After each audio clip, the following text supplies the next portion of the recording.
Okay.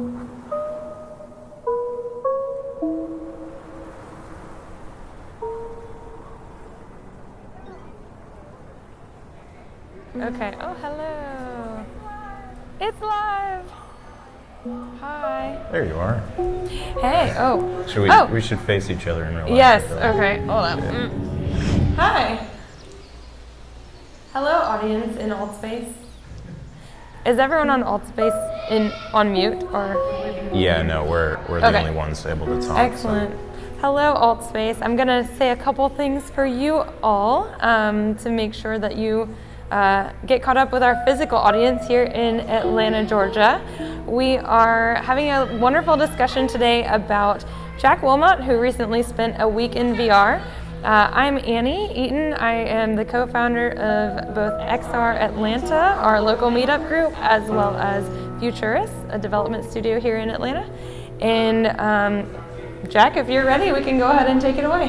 Yeah, absolutely. Thank you, everyone, for coming out, both in real life and in the virtual world. We're going like extra meta here, I feel like. Yeah. We got 2 layers deep, so pretty cool. Awesome. Well, Jack, I guess I want to get started by kind of talking about you and where you came from, because I know I met you for the first time about 2.5 years ago through VR Day ATL. I can't believe it's already been 2.5 years since that. But that was my first encounter with you. So have you always been in this region of the country? Have you moved around? Where did you come from, Jack? Well, I reigned from the west side of the U.S., so I was born in Seattle, and then eventually kind of made our way towards the east. Atlanta's been home, though. I was pretty much raised here, so it's cool. And yeah, we kind of met initially at XR Day, VR Day, which was fun. And yeah, for the past, I want to say 2-3 years, I've essentially been doing like virtual reality content, so VR films as well as like online YouTube videos about virtual reality. And then most recently this year was the Week in VR experiment, which yeah, kind of just been going from there.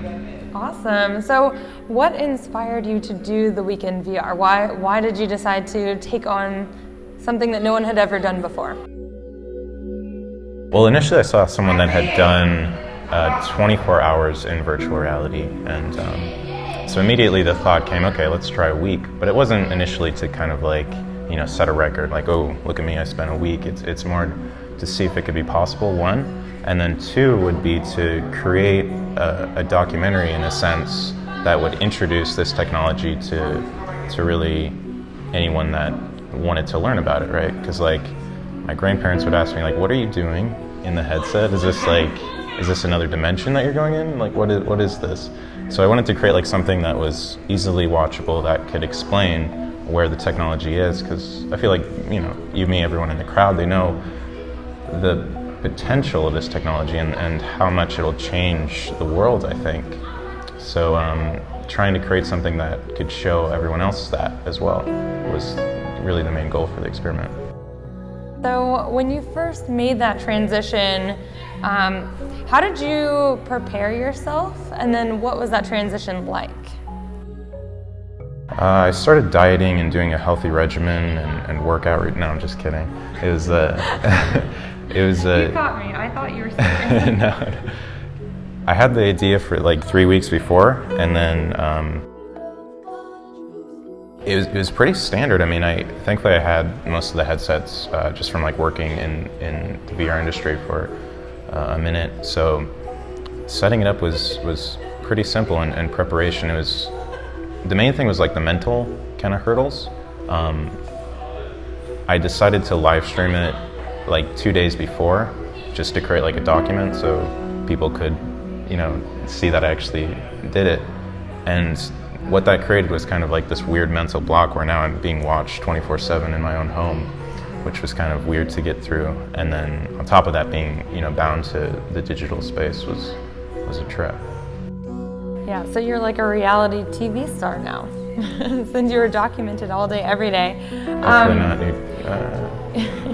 New Jersey style. Yeah, oh gosh. Jersey Shore. So when you were communicating, I mean, I tuned into your live stream on Twitch quite a bit.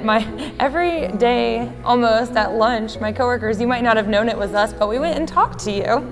Some of the things we were asking was like, how's your dog? You said she's much happier with the friends that she's staying with than with you. But was that a helpful thing to have people from the outside communicating? Yeah, there were a couple moments where it was like really like lonely almost. I was just like, why am I doing this? You know, questioning like, what am I doing with my life? Why am I strapping to this headset for this long? So yeah, having a connection to you guys, my mom would call me sometimes, that was nice. And then being in, you know, places like Altspace, it was like I could have that human connection. I found the need for interaction was able to be fulfilled through virtual reality during that week. I was able to solve the problem of loneliness by connecting and making friends in the virtual space. Yeah. Have you kept in touch with any of them that you know of in the virtual space? Yeah, absolutely. We have a nice Discord community that we all chat on every day, so it's fun.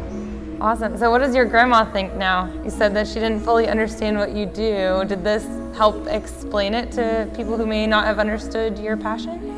Yeah, absolutely. My grandpa, he liked the video, but he was like, I mean, everything you're doing in virtual reality, you can do in reality too, which I understood, and I felt that was an accomplishment in a way because it's showing where the technology is. You know, it's so far advanced, I think, and the things that you can do when you get into like the really nice headsets.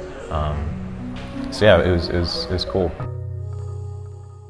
So speaking of the headsets themselves, what were your primary headsets of choice throughout the experience, and why did you select those? Yeah, so I used the Vive Focus, which is kind of like this. It's standalone virtual reality. So essentially you don't have to be tethered to a computer. And that also allowed for like a very low quality pass-through image, so I could like see my apartment in a way. So what was your favorite part or best activity that you encountered while in there? And was it something you already knew about, or did you discover some new things that maybe we don't know about? So I would find the most fun activity was battling dragons in my living room in Skyrim. The sense of presence you feel in that game, even though it's not initially created for virtual reality, they basically ported it over, you still get that sense of like, I'm in a medieval world, and I'm a huge like Tolkien fan, so walking and questing is a dream come true. But the experience I found was most like centering was actually just jumping into like a nature experience and just sitting down and meditating for 30 hours a day or so. It on one hand, it kind of goes against what meditation is, I feel like, where you're supposed to go away from technology, right? But what I found is that it puts you in an environment that is completely catered to allow for mindfulness or to allow to go within. So that was definitely one of my favorite times of the experience. Yeah, and I'm sure meditating helped throughout your experience. How did you tackle, I guess, the difference between day and night and keeping on that rhythm? Yeah, that was a trip. That was I did not expect my internal clock to really get so off-centered. For the first couple of days, I was keeping track of time. I was like, okay, I'm gonna go to sleep this time, wake up. And then by the third or fourth day, I just started thinking like, I'm in my own world right now. I have a meeting in 3 days. No one really is expecting me to be anywhere. So I just started seeing how far I could take it.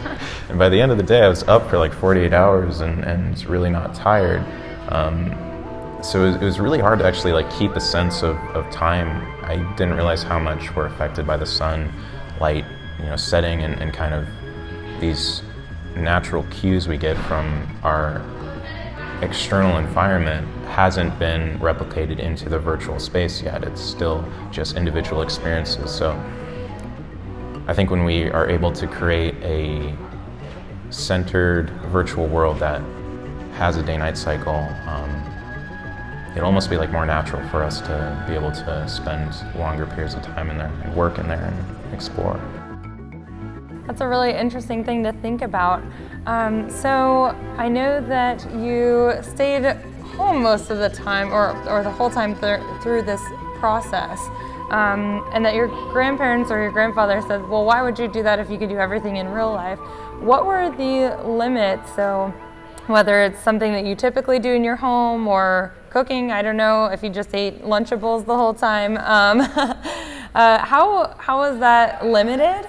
And were those more like the content limitations, or were they hardware limitations? Yeah, I would say most of it was hardware limitations. I really missed like moving my legs and like running. So you need to get a Virtuix Omni. Yeah, I was wishing I had one. Yeah, so I think when as the hardware gets cheaper, we'll be able to like actually run in Skyrim or run to different virtual locations. So that was definitely like a mind mess. Okay. Would you do it again? I would not. You would not? No. I would. I'd want to put someone else in to see like how it affects them versus me. Yeah. I don't blame you for that.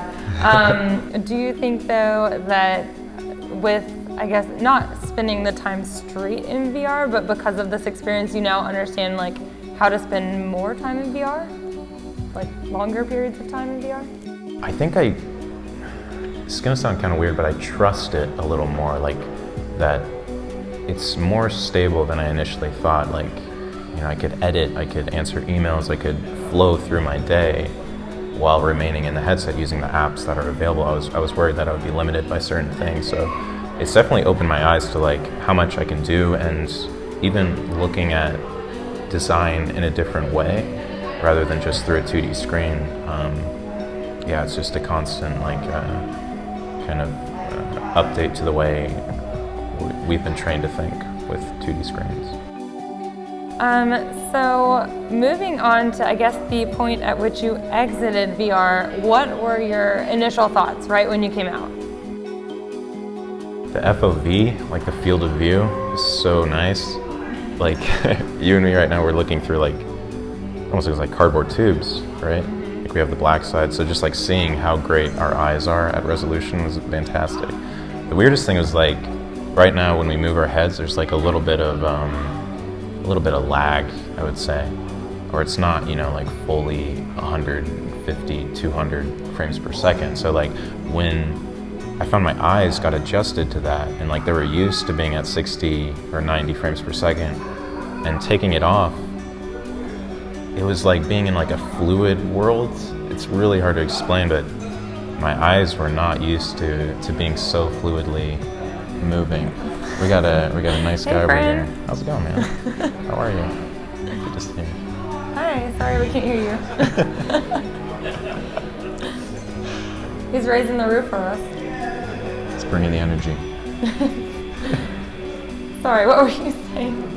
It was coming out, right when you came out? Yeah, I was just like adjusting to this new, it felt like a revitalized world. I was actually reading Jaron Lanier. He was the guy that kind of coined the term virtual reality. And he was saying in the early days, like, yeah, when you come out of the headset sometimes, when you're really deep in there, and you finally come out, the world seems brighter, it seems crisper, the grass is, more detailed, and I really found that to be true. It's crazy that, we're humans, we've experienced this world, and now we're recreating it in the virtual space, and like transporting between the two is right now it's a huge jump, but I feel like as the technology progresses, it'll just be like seamless, That was profound. Were there any psychological impacts when you left? Like, did you see like yourself kind of second guessing things, or even just your sleep pattern? How long did it take to readjust to the circadian rhythm? Yeah. Yes, maybe. Yeah, so right out, when I got out, I went to pick up my dog, and like, I took like a 45-minute break to make sure I wasn't like dizzy or anything before driving. But like driving around, like there were two people riding their bicycle in front of me, and it was like, oh, these are the first people I've seen that are, that have skin, and I went to the gas station and like bought like a drink or something, like soda, and was interacting with the cashier, and it was like, oh, this is the first person I talked to. And so it was actually a quick readjustment, I thought. As for sleep, I went home, watched The Matrix right away, which was kind of a nice re-dive back in. And my sleep schedule was pretty much fixed after that. Yeah, so it was pretty simple. Cool. So I know that you actually got quite a bit of press. I mean, do you know what your YouTube count is on your little documentary on the experiment? Like 17 million. 17 million views, nice. And I saw a lot of publications, a few of the industry newsletters I subscribe to ran stories about you, and I'm like, I know that guy. So what was that like? Like, did people just reach out to you, or, I mean, did you expect such a wide response to your experiment? Yeah, no, it was really exciting. Like, what I found was most enjoyable was that it's almost like this angst that I feel like a lot of people in the industry have, like, to like tell the world about this technology, because it's so amazing, but it's so hard to tell. So it was really nice to see people that hadn't heard about VR, hadn't had a headset, and like would say, oh, I watched this video and it was like cool, and we went out and bought a headset. So it's cool to just kind of be able to introduce people to this wonderful technology that people much smarter than me have been developing for so long. Awesome.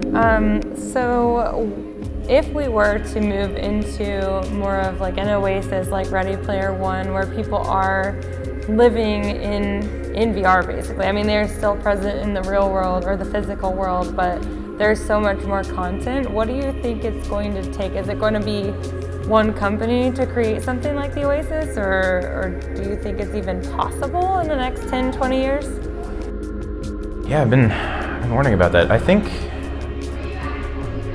or what I hope we'll see, is something that's decentralized, but something that takes the same route as the internet, right? Because like, the way I view it is like the internet is essentially one of our realities. It's a new layer that we've added onto our life, our world.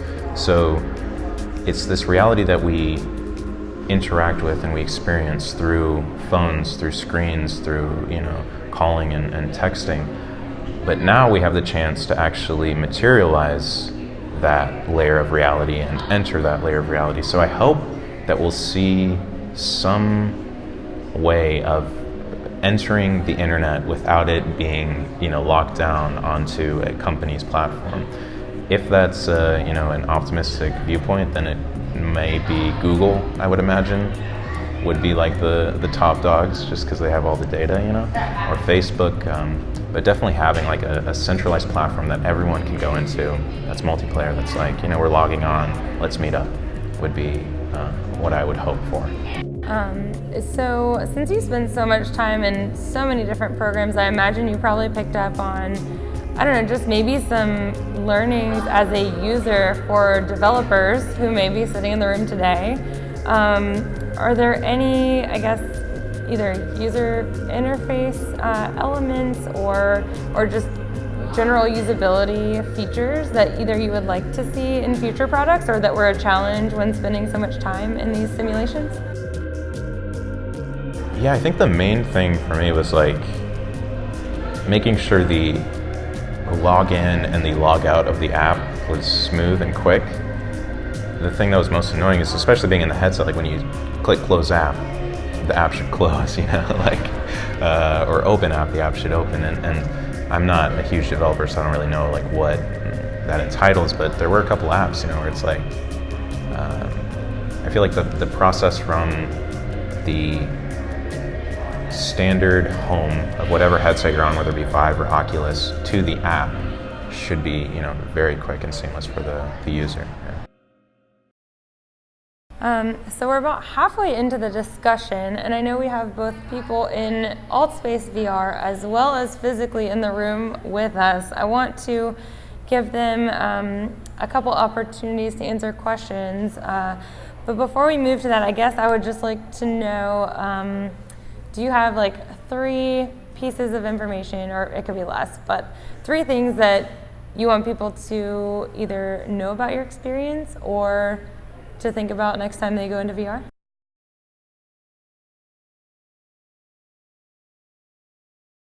It can just be one thing. I know that was a big one. Yeah, that's a great question.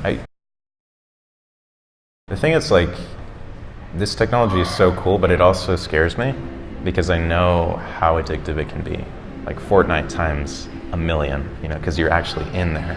So I think back to 15-year-old me, he would have got sucked straight away into an MMO in virtual reality. So I feel like the more balance we as developers are able to create, or even be mindful of that, because people they're going to dive in one way or the other, but like, I feel like as a culture, as we become more aware of cell phone addiction, of internet addiction, we'll be able to find that balance.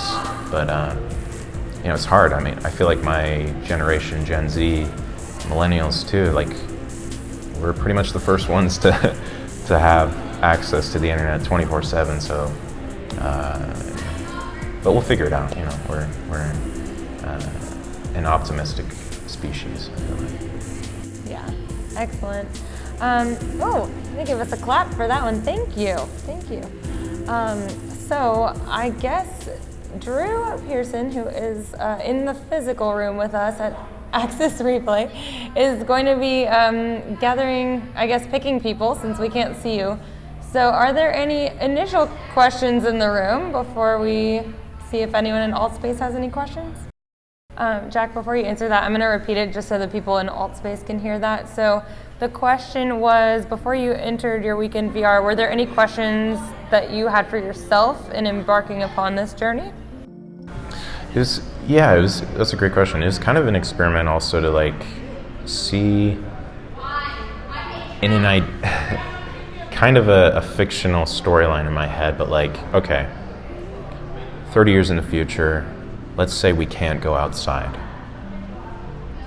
Can I remain healthy, productive, and sociable in the virtual space? Like, would I go crazy?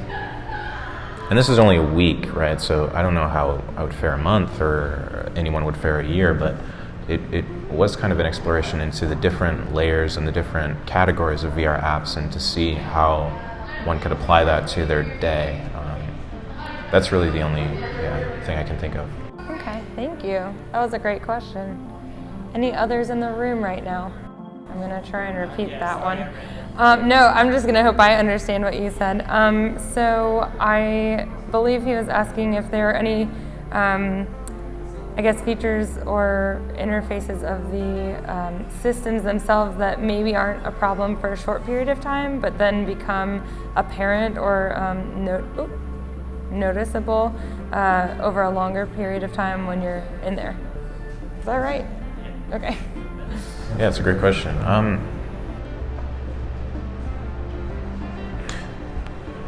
I think the length of experiences kind of started to get to me. Like, it is a technology that we're still figuring out, and a lot of developers are still toying with stuff. So I found a lot of the experiences would get kind of, it felt like you were wading through like the shallow end after, hour 3 or 4. So I look forward to the day that, you can jump into an experience for much longer, be able to, get immersed in it for lengthier amounts of time. In terms of like actual like technological things, just frame rate, I think, and that partly comes down to the computer that the individual has, but definitely like it gets noticeable when you're in there and it's dropping below like 60 FPS. Your eyes start kind of tripping out. Yeah, it's not good. All right, thank you. Any other questions in the room? All right, so what were the physical symptoms that came about your week in VR? Yeah, I was actually really surprised. I was expecting to get like red eyes and just like be miserable, headaches, but it was actually pretty good. I mean, thankfully during the night I still had like this headset on so I could close my eyes, but generally I didn't have much eye strain. If I did experience a little bit of eye strain or like I felt it coming on, I would just sit down and close my eyes for 30, 40 minutes. Yeah, I mean, I think the technology is getting to the point where, especially younger people, they can jump in and not experience too many headaches or motion sickness. Were there any positive symptoms? A greater love for everyone on the internet, except the trolls. I got one. How much money did you drop on apps the week before you got in there? I think in total, the paid apps that I used probably was under 100. I kind of made it a point to try to use like free VR experiences that really anyone could jump into. It's the headsets that are always the pricey things. Yeah. Other questions in the room? I'm going to double dip here if I can. Sure, go for it. Having the focus and being able to have external cameras, do you feel like that was really kind of a lifesaver, being able to see what was happening outside of your headset? So the question was, when you used headsets like the Vive Focus and being able to get a quick preview of the world surrounding you, was that a lifesaver, or did that help you significantly in the process? Yeah, absolutely. It was really nice.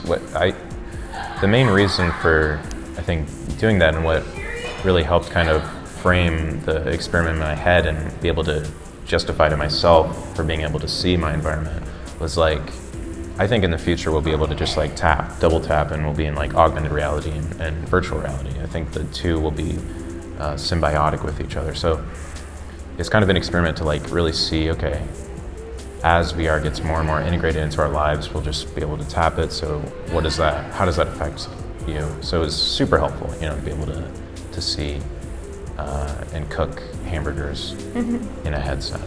Did you burn yourself or cut yourself in the kitchen? Every day. Every day. Jack, I don't know if there is a way to let our AltSpace VR ask us questions. Do you know how to do that? I think we can. I'm gonna. Oh, hello. Oh, he's got a portal to Hoobly Doobly. Doobly doobly. I think he's leaving. Oh, okay, Rest in bye. peace. My question is, did you take any vitals while you were in the 7 days of VR? Yeah, great question. So I'll repeat it for the audience. Thanks for coming out, by the way, in virtual reality. Very meta. The question is, did I take any vitals?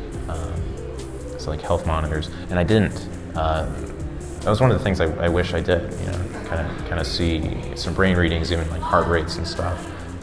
It was more of like I describe it as like a right brain experiment rather than a left brain. It wasn't very scientific or technological. It's more just like, how would a human being react to being in a cage, but being completely free in the virtual sense of the word. Well, we're at about 40 minutes right now. I just got a notification that my headset battery is low, even though it's plugged in, so it might be a good time to call it. Jack, do you have any last words before we conclude this portion of the event, and then people can come up and talk to you in the physical space here at Access Replay? Always take the red pill. Excellent. Well, thank you, Jack. Let's give him a round of applause.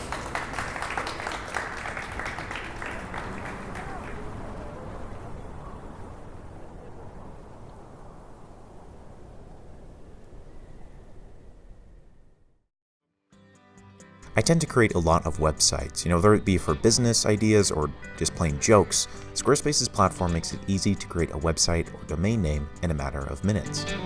Now, there's no coding required, but what I like to do is start with one of their templates, then edit the code to make it my own. With their platform, you can adjust and update on the fly. See traffic overview, schedule posts, add video backgrounds, and an integrated comment system. With 24/7 customer support, you can head to squarespace.com/disrupt for 10% off your first purchase of a website or domain name.